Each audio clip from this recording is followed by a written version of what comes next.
Gold, trusted gold buyers. మీరు తాకట్టు పెట్టిన బంగారాన్ని విడిపించి ఈ రోజు ఉన్న మార్కెట్ ధరకు కొనబడను.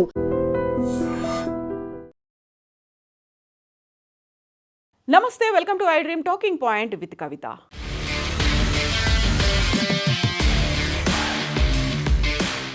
ఆపరేషన్ సింధూర్ జరిగి 1 ఇయర్ కంప్లీట్ అయిపోయింది. ఈ నేపథ్యంలోనే భారత్ పాక్ సరిహద్దుల్లో తుపాకుల మోత ఆగిపోయి ఉండొచ్చు, కానీ మళ్ళీ తీవ్ర స్థాయిలో భయంకరమైనటువంటి యుద్ధం జరిగే అవకాశం ఉంది అనేటువంటి మాటని అమెరికా రక్షణ రంగ నిపుణులు హెచ్చరికల రూపంలో జారీ చేస్తున్నారు. ఇప్పుడు అది కేవలం భారతదేశాన్ని, పాకిస్తాన్ని మాత్రమే కాదు, ప్రపంచాన్ని కూడా కలవరపెడుతోంది. గత ఏడాది ఆపరేషన్ సింధూర్ కేవలం 4 రోజుల్లోనే ముగిసిపోయినప్పటికీ వాటి తీవ్రత ఏ స్థాయిలో ఉందో ప్రపంచం అందరికీ తెలిసి వచ్చింది. ఇది కేవలం ఉద్రిక్తతలు మాత్రమే కావని, అవి భవిష్యత్తులో జరగబోయే పెను విధ్వంసానికి రిహార్సల్స్ లాంటివి అంటూ వాషింగ్టన్ పోస్ట్ విశ్లేషించింది.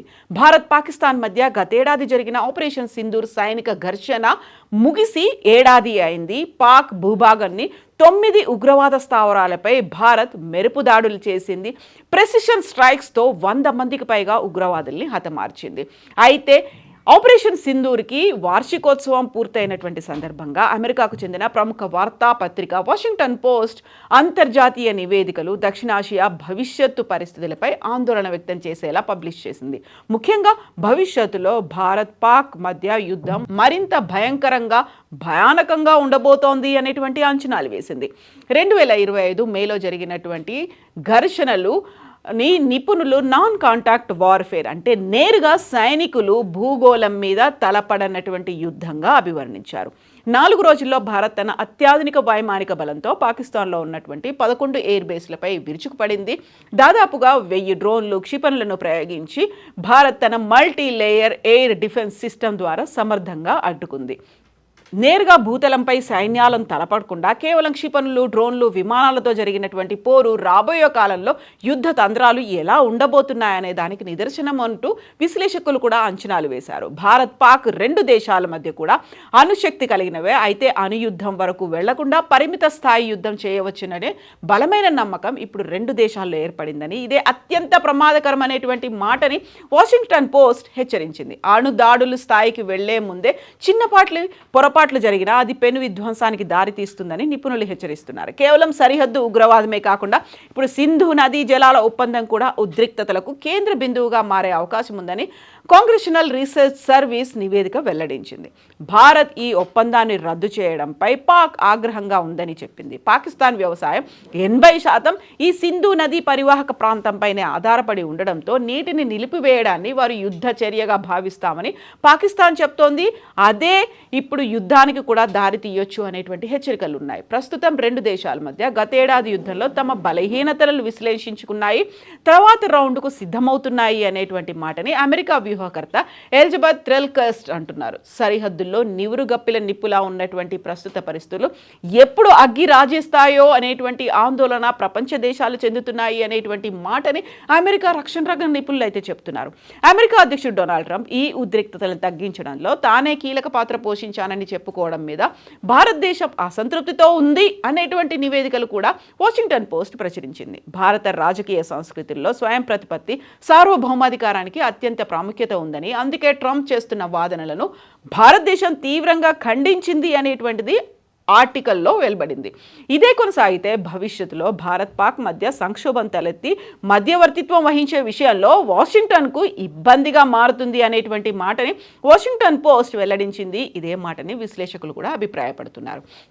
అయితే భారత్ పాకిస్తాన్ మధ్య జరిగినటువంటి ఆపరేషన్ సింధూర్కి ఏడాది పూర్తయిన సందర్భంగా ఉగ్రవాదంపై తన వైఖరిని భారతదేశం మరోసారి స్పష్టం చేసింది. పాకిస్తాన్ మద్దతుతో జరుగుతున్న సరిహద్దు ఉగ్ర చర్యలకు తగిన సమాధానం ఇస్తామని, అంతర్జాతీయ స్థాయిలో ఉగ్రవాద వ్యతిరేక పోరాటాన్ని మరింత బలోపేతం చేస్తామని భారతదేశం అయితే పేర్కొంది. దీనికి సంబంధించే భారత్ పాకిస్తాన్ మధ్య గత ఏడాది జరిగినటువంటి ఆపరేషన్ సింధూర్ మీద పాకిస్తాన్ సైన్యాధిపతి ఫీల్డ్ మార్షల్ ఆసిఫ్ మునీర్ కూడా రెస్పాండ్ అయ్యారు. ఆసిఫ్ మురి మరోసారి వివాదాస్పద వ్యాఖ్యలు చేశారు. భారత్తో జరిగిన పోరాటం సాధారణ యుద్ధం కాదని, అది రెండు సిద్ధాంతాల మధ్య జరిగినటువంటి యుద్ధంగా పేర్కొన్నారు.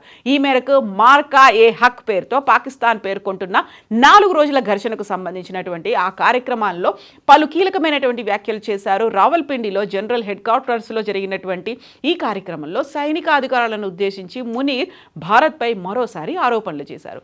గతేడాది జమ్మూ కాశ్మీర్ పహల్గాంలో జరిగినటువంటి ఉగ్రదాడిలో 26 మంది పర్యాటకులు మృతి చెందిన తర్వాత భారత్ ఆపరేషన్ సింధూర్ చేపట్టింది. మే 7న పాకిస్తాన్ ఆక్రమిత కశ్మీర్లో 9 ఉగ్రవాద శిబిరాలపై భారత్ వాయుసేన వైమానిక దాడులు నిర్వహించింది.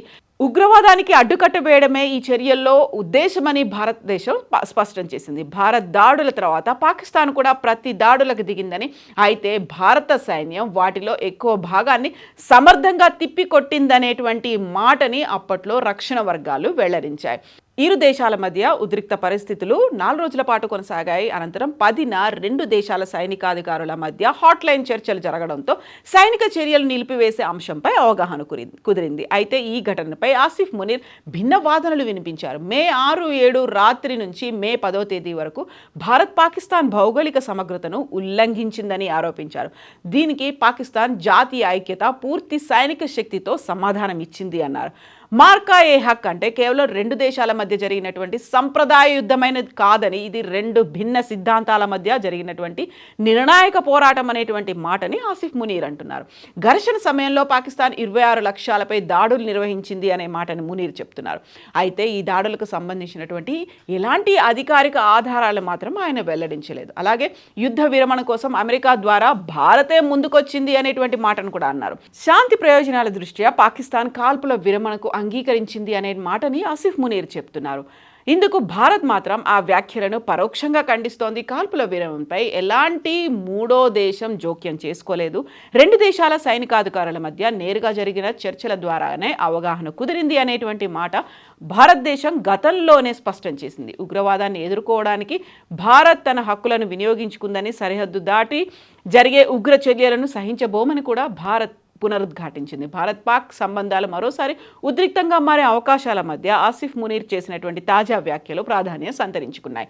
దీనికి తోడు అంతర్జాతీయంగా వాషింగ్టన్ పోస్ట్ వెల్లడించినటువంటి ఆ ఆర్టికల్ కూడా భారత్ పాక్ మధ్య భవిష్యత్తులో భీకరమైనటువంటి, అతి భయానకమైనటువంటి పరిస్థితులు ఉంటాయి, యుద్ధం బియాండ్ కంట్రోల్గా ఉంటుంది, అప్పుడు అమెరికా కూడా మధ్యవర్తిత్వం వహించదు అనేటువంటి మాటని ఇండైరెక్ట్గా అమెరికా ఏమైనా చెప్పదలుచుకుందా, లేకపోతే పాకిస్తాన్కి ప్రోత్సాహం అనేది ఉంటుందా? ఆసిఫ్ మునీర్ చెప్పినటువంటి వ్యాఖ్యల్ని బట్టి చూస్తే డిఫెన్స్ మెకానిజంని విపరీతంగా డెవలప్ చేసుకుంటున్నాము, డిఫెన్స్ బడ్జెట్ను కూడా పెంచాము, దేశ ప్రయోజనాలు ముఖ్యం, దేశ సరిహద్దులు ముఖ్యం, దేశం పాకిస్తాన్ శాంతిని కోరుకుంటోంది అనేటువంటి మాటని ఆసిఫ్ మునీర్ తీవ్ర స్థాయిలో చెప్పారు. అదే మాటల్ని సైనికాధికారులకు కూడా వెల్లడించారు. ఈ నేపథ్యంలోనే భవిష్యత్తులో ఎలాంటి వాతావరణం ఉండబోతోంది? సరిహద్దు యుద్ధ వాతావరణమే ఉంటుందా? సరిహద్దులను దాటి భారతదేశంలో కూడా ఎంటర్ అయ్యేలా పాకిస్తాన్ ఇప్పటికీ సన్నాహాలు చేస్తోంది. దానికి తోడుగా అంతర్జాతీయ సరిహద్దుల వెంబడి ఉన్నటువంటి